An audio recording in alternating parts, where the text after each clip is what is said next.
Welcome and hello everyone. My name is Gordon Feener and I am an attorney located in Boston, Massachusetts with a satellite office in Stoneham, Mass. During the course of this informational video, I'd like to focus on a 20-point checklist for you, the homeowner, to consider before you sign a home improvement contract. This video is a video in a series of informational videos concerning the Massachusetts Home Improvement Statute and homeowner claims. Before I begin discussing the subject matter of this informational video, I'd like to briefly summarize my background. I have been in business as an attorney for more than 30 years, providing legal services with a concentration in homeowner and property-related claims. Prior to starting this office, I worked for approximately 20 years in the insurance industry as an adjuster, senior adjuster, and senior property examiner, supervising the adjustment of claims by both staff and independent adjusters. The contents of this video is offered for informational and educational purposes only and not as legal advice. In summary, Massachusetts law provides protection for homeowners with respect to home improvement contracts. One of the sections of Massachusetts law that covers this issue is Massachusetts General Laws, Chapter 142A, Section 2. In general terms, this section of Massachusetts law provides for what should be contained in a home improvement contract. The following list is based on that select section. First, the contract should fully set forth the complete agreement between the homeowner and contractor with clear description of any other documents which are or shall be made part of the agreement. These documents could include drawings, specifications, and prior proposals. 2. The contract should contain the full names, tax ID numbers, physical address, registration number of the contractor, the name of any salesperson, if any, who negotiated or solicited the contract, and the date when the contract was executed or signed by the parties. 3. The contract should state the date on which work under the contract is scheduled or expected to begin, and the date on which the work is scheduled to be substantially completed. 4. The contract should provide a detailed description of the work to be done and the materials to be used in performance of the contract. 5. The contract should state the total amount agreed to be paid for the work performed under the contract. 6. The contract should provide a time schedule of payments to be made under the contract and the amount of each payment stated in dollars, including any and all finance charges. 7. The contract should clearly state any deposit required under the contract to be paid in advance of commencement of work under the contract.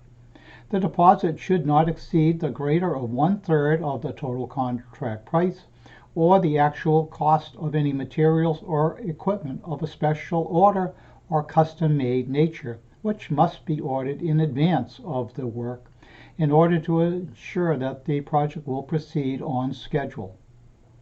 8. The contract should contain the signatures of all parties. 9. The contract should have a clear and conspicuous notice appearing in the contract stating that all contractors and subcontractors must be registered by the director and that any inquiries about the contractor or subcontractor relating to a registration should be directed to the director. 10. The contract should contain the registration number of the contractor or subcontractor along with any home improvement registration numbers. 11. The contract should clearly state that the owner has a 3-day right to cancel that contract. 12. The contract should also have a clear statement as to all warranties that are available to the homeowner. 13. The contract should have the words, "Do not sign this contract if there are any blank spaces." This statement needs to be in 10-point bold type or larger, directly above the space for the signature. 14. The contract should clearly state whether the homeowner will be subject to any lien or security interest on their residence as a consequence of them signing the contract. 15. The contract should contain a listing of any other matters upon which the contractor and the homeowner agree. 16. The contract should not contain any acceleration clause concerning any part or balance of any money not yet due. 17.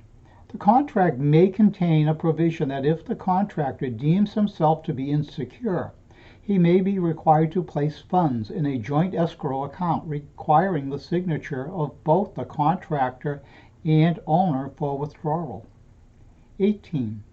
The contract language should contain any and all necessary permits. There should also be language that if the homeowner secures their own permits, they will be excluded from the guarantee fund provisions of the home improvement statute. 19. The contract should contain language concerning who may initiate arbitration or any other dispute resolution. 20.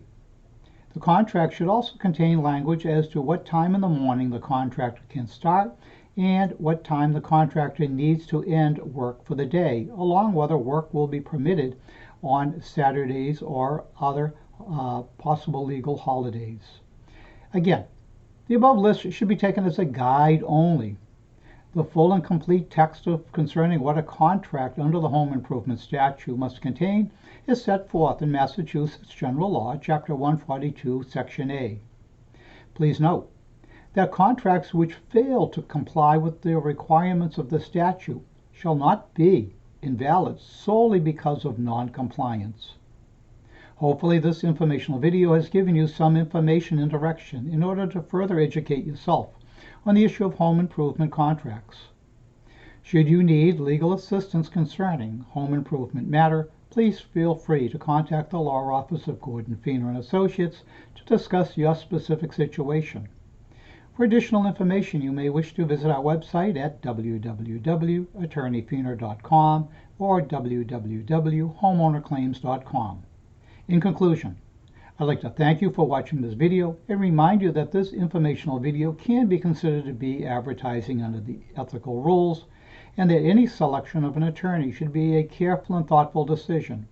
Again, thank you for watching this video, and I invite you to watch my other videos concerning homeowner claims, and have a good day.